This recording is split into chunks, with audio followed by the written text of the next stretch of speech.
them, but it's so much information, so many people inside the president's cabinet over the last several years, and it is. I mean, some of the stuff that we heard is just jaw dropping, and so you want to go ahead and check it out. God bless you guys. Enjoy the night. They're going to start out with worship. Hey, check this out. Keynote speaker Patrick Byrnes will be here. You do not want to miss this, so hang in, share it, let someone know about it, because Patrick Byrnes, the founder of Overstock.com, has been fighting since 2020 behind the scenes, conservative patriot who worked with Democrats for so long. You remember he talked about the FBI and the Clintons and all of this type stuff right here. So get ready. It's going to be some great information. So God bless you. We look forward to seeing. Make sure you share, like, and also, as you should be seeing in a moment, a QR code on the screen. If you like to support the Apostolic Conservative Show, get your phone out, hit the camera, and scan the QR code to take you to our merch site, and also will take you to our website. When you think about the life and legacy of Frederick Douglass, and I remember the first time that I read a Frederick Douglass biography, my first one was My Bondage and My Freedom, just how transformative it was. And the more I learned about him, and the more you learn that he was a human being, I don't know how many of you had the opportunity to read Frederick Douglass' Prophet of Freedom. If you haven't, strongly recommend it because it's such a humanizing perspective of Frederick Douglass. And that's why I'm really excited about our next speaker, Mr. Patrick Byrne, the founder of Overstock.com. Now, when I was putting the agenda together and I saw Patrick Byrne on there, I'm like, why Overstock.com? And I got into a little bit of background and found out that he is someone who, like me, has been personally impacted by the life and legacy of Frederick Douglass. And I could go through his entire resume. The one thing of note that I would point out is that he has a black belt in Taekwondo, so I speak very respectfully to Mr. Byrne. But come on up, Mr. Byrne, and tell us how Frederick Douglass impacted your life.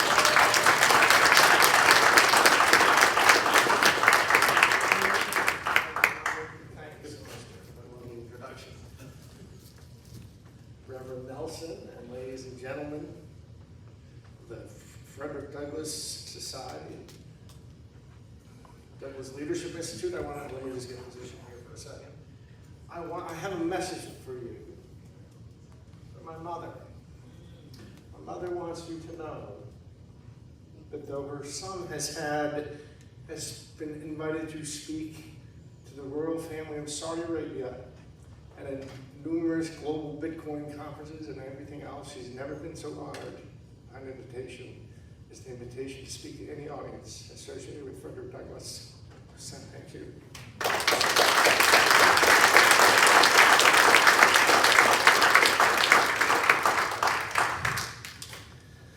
I'll tell you why a little bit. It's kind of funny. My introduction to Frederick Douglass came from my father. I came home one day, my mother was reading Richard. I was about 12 years old, I was reading Richard Wright, Native Son, and she was in tears about something she was reading there. And led to our first family conversation. And my father had me read, he had, and I still have his copy of the narrative of the life of Frederick Douglass, American slave. He had me read it, and we had this very interesting conversation. He's dead now, he died a decade ago. But we had this very interesting conversation that stuck with me for my life. I'm going to talk to you about the paragraphs. I literally remember the paragraphs we spoke about. And what, I'm sorry, I just jumped up and I think of Frederick Douglass. I have no accurate knowledge of my age. By far the larger part of the slaves know as little of their ages as horses would know of theirs, because masters keep them from knowing it. And just, he asked me to think about the significance of that. Wow. And what that, his grandmother, he said, pardon me, in any one thing in my experience, if any one thing in my experience served to fill me with unutterable loathing of slaveholders, was an abased ingratitude to my poor old grandmother. She had served my old master faithfully from youth to old age. She had been the source of all his wealth. She had peopled his plantation with slaves. She had become a great-grandmother in his service. She had rocked him in infancy, attended him in childhood, served him through life, and at his death wiped from his icy brow the death sweat and closed his eyes forever. She was nevertheless left a slave for life in the hands of strangers. And in her hands she saw her children, her grandchildren, and her great-grandchildren divinely. So many sheep. Remember, my father also drew attention to another paragraph I could not find today. Maybe it was not in that book. It's the one where he speaks of how chain gangs, when he was a child in Baltimore, chain gangs would come by, and if they could catch a black person alone, they would oppress them. And that it was also, they were often intended to be gamblers. And there's some line about how many a child was ripped from its mother based on the toss of a dice or the flip of a card.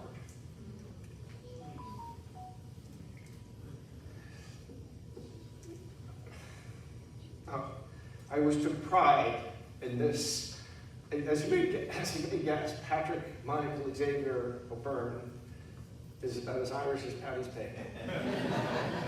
I went down one day on the wharf with Mr. Waters, and I seen two Irishmen unloading a scour stone. I went unasked and asked to help them. When we had finished, one of them came to me and asked if I were a slave. I told him I was. He asked, "Are you a slave for life?" It's funny that he wrote that. I told him that I was. The good Irishman seemed to be deeply affected by the statement. He said to the other, "It was a pity so fine a little fellow as myself should be a slave for life." He said it was a shame to hold me. They both advised me to run away to the north, that I should find friends there, and that I should be free. So that's when he first learned of it. It's so interesting, that book to me. How carefully he, if I may say so, he reminds me, I think that we share some certain personality traits. And I remember certain things. I'm autistic, I'm an Asperger's. I have this feeling that he was as well. And it comes from his sense of humor. There's actually quite a profound and subtle sense of humor in his writing.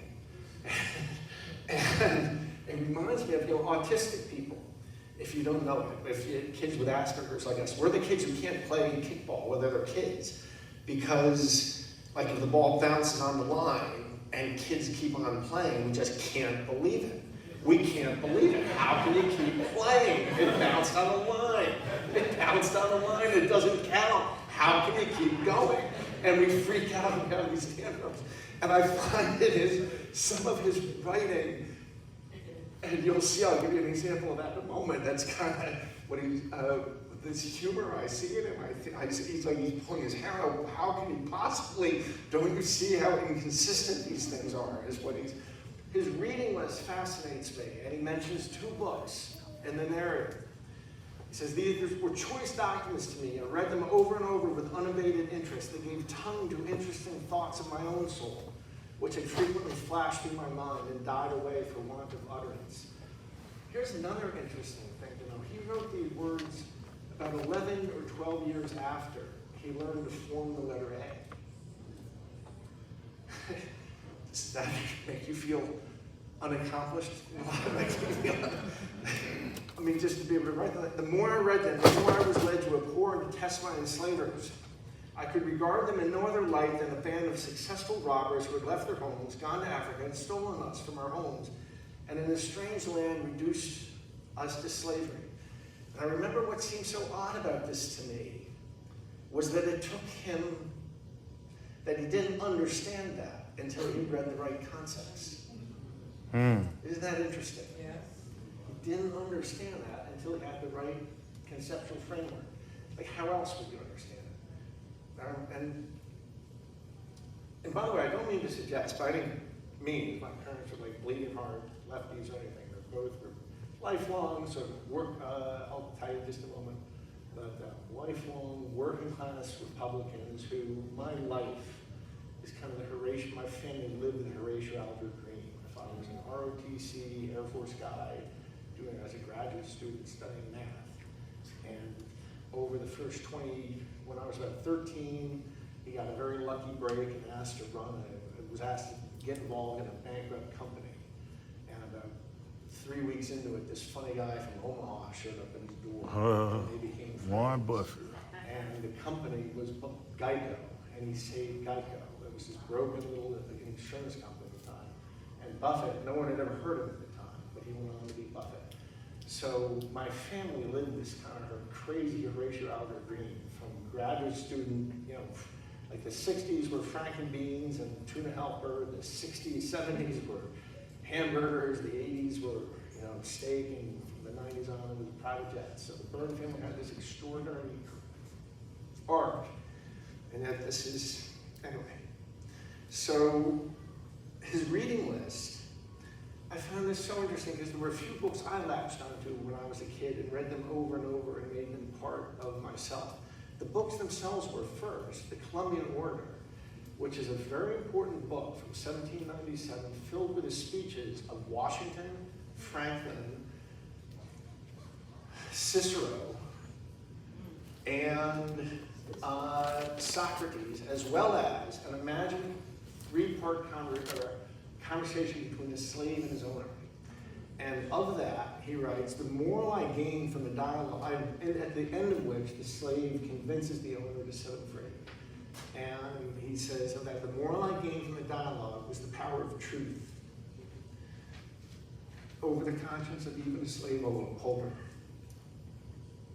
And the other book, the other thing that's so important to him that he mentions it, Richard Sheridan was kind of an Oscar Wilde type character, an Irish writer, bon vivant, but if you took Oscar Wilde and you subtracted the gay and you added a second career as a statesman, is when you had this guy with a famous playwright, this and that, who became a member of the House of Commons. And he argued, there was a small faction in the British Parliament arguing against the war on America and arguing for letting us be free. He led that. He wrote, what I got from Sheridan was a bold denunciation of slavery and a powerful vindication of human rights. My point is, Douglas's early writings, the things that he read, that he says he read over and over, and that bears mention enough in his book, are writings that are very powerful conveyors of an intellectual tradition, of which I became this great student myself. I spent my 20s, I had cancer a few times, and I spent my 20s kind of having cancer. I spent a few years in the hospital and then years recovering. I didn't really have anything to do, like a normal job, so I became a graduate student and did a doctorate in philosophy. And I went from studying mathematical logic to kind of reacting. I think I encountered early woke, is what I was encountering in the Bay Area in the 1980s, and I kind of reacted against it. And wrote something that was about like the intellectual, wrote basically a reaction against woke. And it was really an opportunity for me to study the intellectual history of our system way back to the beginning. I had been raised, I tend to say, I've been sort of majored in Catholic, minored in Jew. I know the Bible better than most Catholics you'll ever meet. And I know a lot more about Judaism than anyone named Patrick you'll ever meet. It's funny, in the last couple of years, I only was aware of this, that in the last couple of years, that there's a part of the country where people distinguish between Catholics and Christians. They say Christian. They say, in my world, that was considered part of the same thing.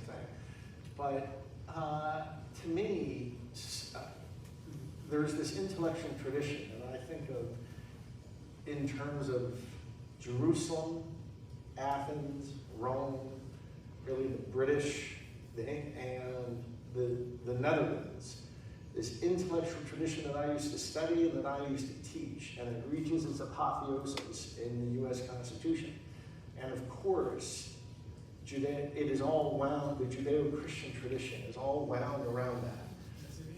It's all wound around that, and you can understand it from the faith point of view. You can understand it as I ended up as a doctor of philosophy and understanding more as this intellectual history. That is to what I feel I owe my great allegiance, this intellectual history. and which I found 40 years ago woke to be so destructive and pernicious.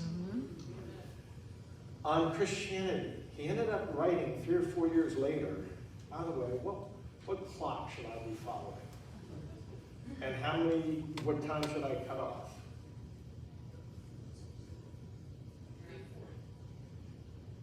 And that time is when it gets to 0. Oh, I didn't mean to use the whole time. I meant to be 30, no more than 30 minutes. I'm so sorry. On Christianity, and this also, he writes in August 1832, my master experienced religion. I indulged a faint hope that his conversion would lead him to emancipate his slaves. And if he did not do this, it would at any rate make him more kind and humane.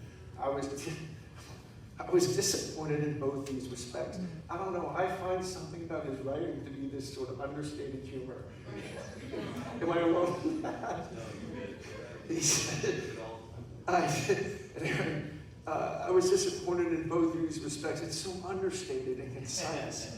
If it had any effect on his character, it made him more cruel and hateful. Prior to his conversion, he relied upon his own depravity to shield and sustain him in his savage barbarity. But after his conversion, he found religious sanction and support for his slaveholding cruelty. Have we not all seen that? Now, a few years later, he wrote something, and of course, I know, but I don't know to what extent he became a big Christian. I've learned more recently. But what I was left with his criticisms of Christianity as practiced in the South, and how phony and hypocritical, I should say in the South, but by slaveholders, how phony and hypocritical. And I mention all these things because as I go through that book now, I see all these archetypes that stuck with me my whole life, that I saw my whole life. There was another one in here, and I'm not sure if it was in this book or another, but there's a paragraph where I swear he's describing social justice warriors. And I see all these. So anyway, I had this fabulous conversation I'll never forget, my dying day, with my father about this book. And it sounds like kind of a funny thing, but my parents basically said this way, you should do with your life. If you can figure out some way to solve this, this is the great historic blemish that needs to be fixed. So think about that. So that's what I did. And what to this slave is the 4th of July. It's fabulous, and I'm actually with a friend of mine who recently, some years ago, reminded me to read this again. And I'm so glad, because there's a couple paragraphs in it, to which I wish to draw your attention. He said, I have said that the Declaration of Independence is the ring bolt to the chain of your nation's destiny. So indeed, I regard it. The principles contained in that instrument are saving principles. Stand by those principles, be true to them on all occasions, in all places, against all foes, and at whatever cost. From the round top of your ship of state, tell me if this does not sound like the right words for today. From the round top of your ship of state, dark and threatening clouds may be seen. Heavy billows, like mountains in the distance, disclose to the leeward huge forms of flinty rocks. That bolt drawn, that chain broken, and all is lost. Cling to this day, cling to it and to its principles with the grasp of a storm-tossed mariner to a spar at midnight. Now, of course, Douglas goes on to be very critical of the United States in this essay. He refers to it as your country over and over. And how do you synthesize that with this explanation of the Declaration? And I suggest I synthesize it the same way I do thinking about his Christianity. That what he's saying is that the principles are correct. It's those who are not living, who espouse it, but not living up to it, who are the problem. But the principles are correct. And in that way, I see this enormous, crazy as it is, I see this enormous similarity in what we reached, this vision we both have, because the vision that I got, that he expresses here, and that I got out of all these years of study in my 20s when I had cancer, I ended up making this my focus, the intellectual tradition behind the U.S. Constitution. was understanding this. I understand this in the depths of my heart. The great inspiration is this. I mean, I used to teach this as a subject at a university level, that it is, I can tell the story from Abraham leaving Earth. It's a story of leaving tyranny. It's we left tyranny behind. The Western tradition is a tradition of leaving tyranny, looking for something else. There's the scene where Daniel says to, was it Nebuchadnezzar, the three things, one of which is you've been judged in the balance and found wanting. The Western tradition, don't throw up on your shoes, but the correct philosophical name for it is the liberal tradition. The philosophical liberal tradition is actually who we are. It's kind of funny. They stole our word about 90 years ago when they couldn't sell socialism anymore. After we had the Soviet Union got going, they couldn't sell socialism, they stole our word. But this liberal intellectual tradition, which absolutely, one can certainly give an account. This certainly grew out of the Judeo-Christian tradition. And one could include Islam in that on the science and math side. I think it remains to be determined how it fits in the development of political philosophy as a story of liberation. But this tradition is the tradition that gave birth to liberal political tradition. And it's quite interesting. One could argue it's the only tradition that could have done that, because it is this tradition that insists on respecting the other, and the respecting of the other takes the form of consent. Consent in everything. Consent in market relations, consent in personal relations, consent in religious choices, consent of the governed. That's the nature of the liberal tradition, and that's all what got sort of put together into our Constitution. And that is this great sort of moment to me in history, that what this nation represents theoretically is consent of the governed, protected in the architecture of a constitutional republic. And that's what he's saying here about the Declaration. Remember, the Declaration is the one that begins after preamble with, I'm sorry, I was confused. We hold these truths to be self-evident that all men are created equal, that we are endowed with liberties, life, liberty, pursuit, happiness, and that in order to pursue these liberties, we form government to protect these liberties. That basic inspiration is the huge mental leap. That's the apple falling on Newton's head. That's the moment of inspiration. That it is that consent of the governed is the goal, and within a constitutional republic, and that remember that we form that government to protect these freedoms that we already independently have. Right. That's it. Standing on one foot. That's the U.S. tradition. That's it. Of course, it's imperfect, and of course, it's been imperfect. Of course, it's imperfect, and we've been imperfect. And there are two huge black marks against our history, which is the treatment of the Native Americans and slavery, of course. But what Douglas saw, and what I came from this different direction to understand, was that's kind of that inspiration gave us the crank that we can turn and create a better world with. It's a great departure from the past. Yeah. Yes. Yeah. And we can never give that up. It's like a business deal we made, and you can never surrender. Maybe we got to change other terms, maybe other things are going to happen, but we can never forget that's the unique moment in history that we said we're going to have consent of the governed, protected within a constitutional republic architecture. Where this intellectual journey took me was kind of funny, because at some point I wanted something called a Marshall Fellowship. I was over at England in Cambridge, and I thought I had encountered early woke over in Stanford, but I really encountered woke at Cambridge in the late 80s. And I was around Marxists a lot again, and it had been about 5 years since I'd studied any Marx, so I decided I had to brush up on my Marxism. And I went out and I found the best book I could find in the library was this book on Marxism. Thomas. And I was so astonished at the scholarship. I was so astonished at this guy's scholarship. it was breathtaking to me as a kind of a wannabe scholar. I never planned on spending my life in academia, but I had respect for scholarship. But I thought, my gosh, this guy's scholarship is so impeccable. His writing is so lucid. And his scholarship, he's like a scholar. I wrote a letter, which I rarely do, but I sometimes wrote a letter to the publisher to tell him about this. Anyway, I got a letter back from Thomas Sowell. And he said, I've written this other book, it's just come out, why don't you tell me what you think of this, called Conflict of Visions.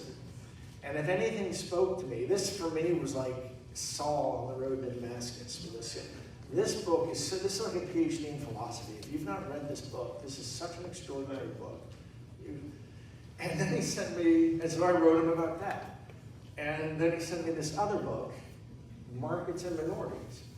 Oh, the guy knows something about race too. I had yet to figure out if the fellow was black.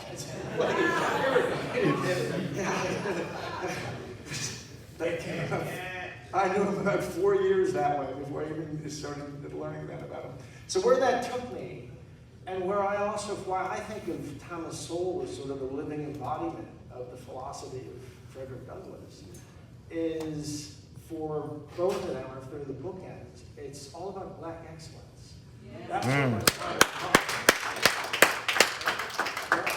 That's what he taught me. And it was about finding and nurturing and helping black excellence. That's what had advanced the world. That's what it had. And this is a point Thomas Sowell makes. It's extraordinarily disrespectful to black history. How it's been wiped out, what happened after the Civil War, and how, of course everything. So I have a speech to give someday that's called, that I haven't written yet. I mean, I haven't given it yet, but I've given it the title. It's, I took the BLM ideological purity test and scored a 32. And here's why. So there's about 32% I agree with it, and then I can walk through the parts I agree with, the parts I don't. And up to the Civil War, other than there's some, but it's from that point forward that it goes off the tracks. There was this wonderful century of black progress and black excellence. And of course, in the face of racism and discrimination, it had headwinds that other ethnicities did not. But there was this very successful century, such that I've heard I mentioned several times in the last 24 hours the issue of black families. Well, the point that he draws attention to is that, of course, in things are looked at now as a legacy of slavery that are not a legacy of slavery, is his point. For example, after the Civil War, there were tremendous stories of the huge efforts that people went to reconstitute their families after slavery. And even up until 1960, black out-of-wedlock birth rate was 21%, and white was 23%. And black labor force participation was higher than whites, and actually had been since the 30s. All kinds of things, to the point that if you look back and you think, if we had just let that keep running, I think things might have worked out by about 1990 or 2000. Why didn't they? Because the federal government got involved. Come on. I was so happy to hear someone mention this last night, that I think this is one of the most abhorrent things I've ever heard, that the federal government hired thousands, I didn't know it was 100,000, but I knew they hired thousands of federal agents to go to black communities after the passage of the Great Society and convince families to split up. Can you think of anything more insane than that? And so to me, woke, I feel like I experienced the end of the tradition of let's advance society through blacks celebrating, nurturing, and empowering black excellence. And I remember the tail end of that. I remember that as the dominant philosophy, and I remember the years that it shifted and became, think of it as early woke, I suppose. And it came this different tradition, what we live under now. And that's, I think, the point that Thomas Sowell is making. I'd like to explain why I think this gets us up to why this is so relevant today. So I'll end that half of my speech, or that 2/3 of my speech, explaining this tremendous significance, even that conversation I had in my life, but these conversations with my father, I'll never forget. I'll tell you one last story about him. And again, I don't mean like this, these are two people, I suppose they voted for Kennedy, I'm sure they never voted Democratic. But they were not, anyway, he told me, I'm not sure if he saw this in a training film or he saw this incident, but this story made such an impression. It had something to do with being in a chess club, and there was a black man who had come in to challenge, as people do, and everyone had been so solicitous, well, not everybody, but many of the people had been so solicitous, many of the white people had been so solicitous, and oh, happy. Well, the guy started winning, and nobody turned against him more than the people who made such a show, and the ones who evinced the most racism as he started beating the different people, those were the ones who really had the biggest problem with that at all. I don't want to be too political about current events, but those who are following me know that I am in charge of, or I'm involved with some current events. I'm not going to try to convince anybody. By the way, just so everyone knows, I did not vote for Donald Trump in our election. That's not. I am involved in an issue though. And I'll just skip ahead. I'll be very brief on this. But the DHS and CISA came out in June with a report that may as well be called the Patrick Byrnes was right again report. It documents that there are 9 massive flaws in our election. This is getting very little press, but they have come out and acknowledged there are 9 massive flaws in our election equipment. Incidentally, this is not a Democrat-Republican thing. Republicans are in on this. There are at least 2 states, well, I'm sure more, but anyway. They came out with saying that there are not shown that there are 9 massive vulnerabilities in these systems. There's already been a forensic report out of a county in Colorado that has found these have been exploited. The election of this one county in Colorado is absolutely ruined. There's now, even in the last 15 days, there have been some very new developments. The DHS has it in Williamston, Tennessee. Well, there's one case that's making the rounds here in Georgia. A woman, a Democrat named Michelle Longmeadows. Do you folks know about that? Decatur. Yep. Crazy case. A woman running for Congress, Democrat primary in May. She came in the primary 3rd. There was a 39%, 31%, and 24%. She's looked into it and was surprised, and it turns out that a bunch of precincts reported 0. She thought, that's odd. Especially when she looked, her own precinct reported 0, but she knew she and her husband had voted for her. Right. So she did a hand count, and she had won, they had suppressed 3,000 votes. She won 60%. Wow. She won by 60. She had won 60% in the landslide. That's happening to Democrats and Republicans around the country. There's a corrupt uniparty taking over for this. That's right. The same thing happened in Kansas. Everywhere, what I have sort of been part of is bringing to life this grassroots movement that is digging into election integrity. And everywhere they are looking, they are finding things like this. In Williamston, Tennessee, they found something like this, where like 15% of the vote, when they do a hand count versus what the computer said, a significant part of the vote had just had been suppressed. To the point the county called in the federal government, the EAC, the federal government called in the manufacturer, Dominion, and now they officially have agreed to acknowledge that there's one model of machine that I won't explain the little glitch. They claim it was a software error, but basically it feeds in stacks 200 at a time, and something could happen, stacks of ballots, something could happen that you feed in 200, and if there was a little glitch on, say, number 131, it suppresses not only that vote, but the 69 votes that follow. And that's why it suppressed 15 to 20% of the vote in Washington, Tennessee. And they met this, the federal government, not 15 days ago, acknowledged in court this machine had that bug in it. That was ubiquitous. That machine is ubiquitous in the United States. And it's not Democrat versus Republican. We have a problem all over this country. I've been in Nevada, the Republican, in South Carolina, the Republican. I've had a lot of interaction over the years. My sense now is the Democratic apparatchiki are about 75% corrupt, and I think the Republican apparatchiki are about 60% corrupt. I think that's where we are. This is a corrupt uniparty That's right. taking over against us. That's why right. We are in, I'm doing everything I can to keep this peaceful, believe me. How did we get here? I'm going to be very quick on this. I'm timing myself for the last 8 minutes. The optimistic version is we're living through a psyop. I know this way. And a psyop, how you take over a country, a Bezmenov psyop has and you have a particular role to play. So that's why I'm going through this. I hope I don't, I know this is not what you expected to hear. We're living through a psyop. You take over a country, demoralizing it, disorientation, crisis, and then normalization. Right. Right? It's called a Bezmenov model psyop.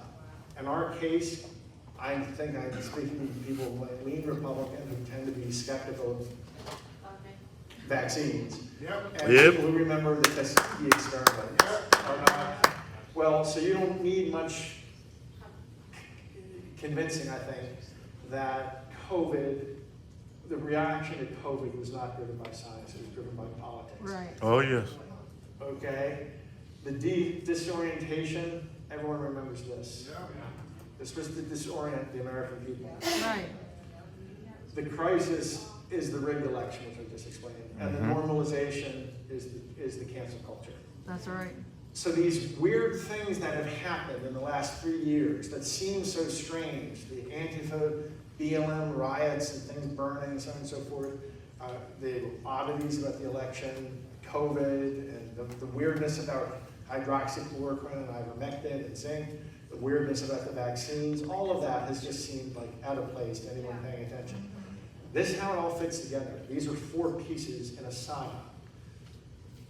Let me give you the worst news.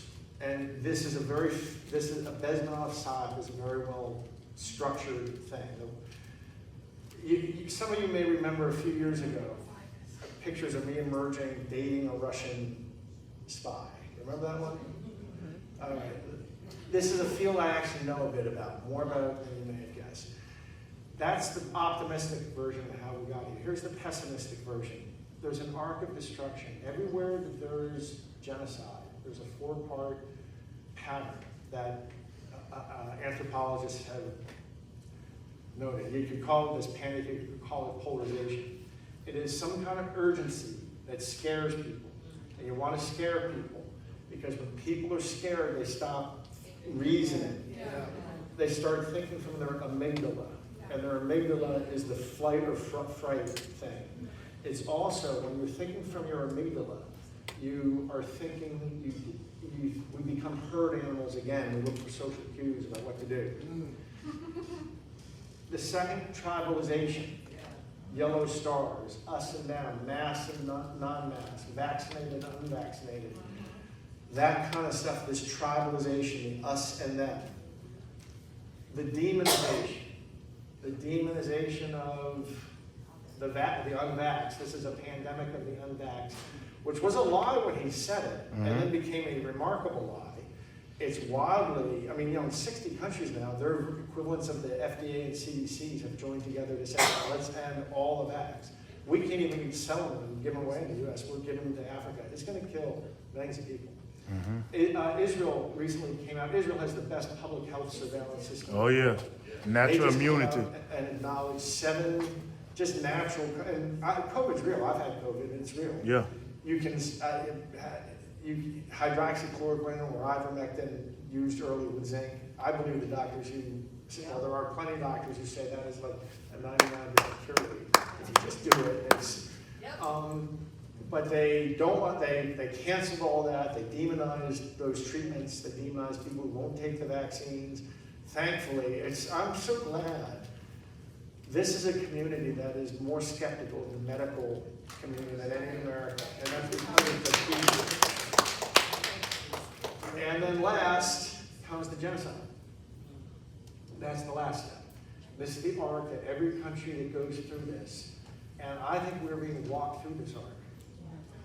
And you can read up further on this. If this sounds ridiculous, this is openly admitted in this is openly admitted in three books. I don't think they're the only people behind this. I think that there's some Central European. I think we're experiencing Nazism 2.0. And they're smart. They realize they don't need bombers. They don't need bullets. we're being taken to a psyop, and I think that these people are second in line. First in line are some bad Central Europeans. Here's the current situation for the USA. We have one choice. We can go down this path of panic, tribalization, demonization, and genocide. And we're there. We are almost there, as you know. We are right on the edge of, I'm doing everything I can to keep there from being violence breaking out, but, you know,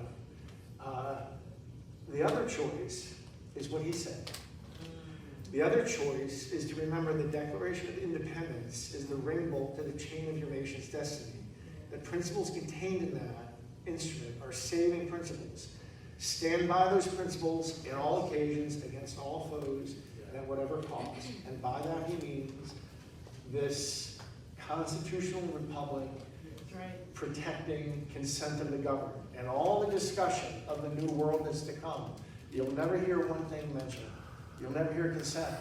A chance to decide whether to accept it or not. You never get a chance to decide. It's just like no one's ever actually voted into the European Union.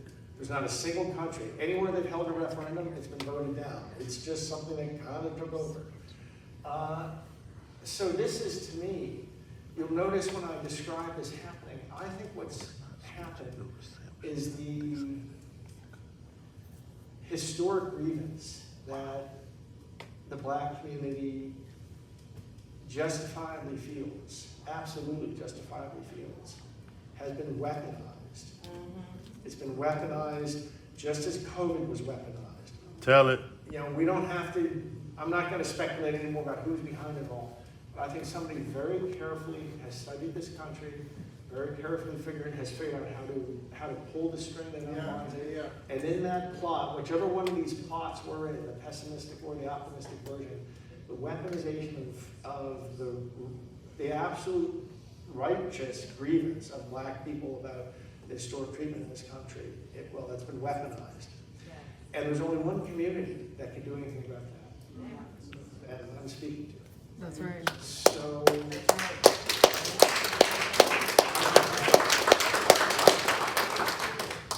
I hope I didn't shock you. I know that there are these YouTube videos where they show people standing on like a frosted platform over the Grand Canyon, and they unfrost it. People realize they're standing 2,000 feet up. That's what's going on right now. You're living through what could be the last days of the United States. And that's no exaggeration. You're living through an organized takeover that's being done with military precision. And with that, and in my last seconds, I'm going to let you know I'm leaving tomorrow morning to go and spend the day alone with my mother on her 90th birthday. Thank you.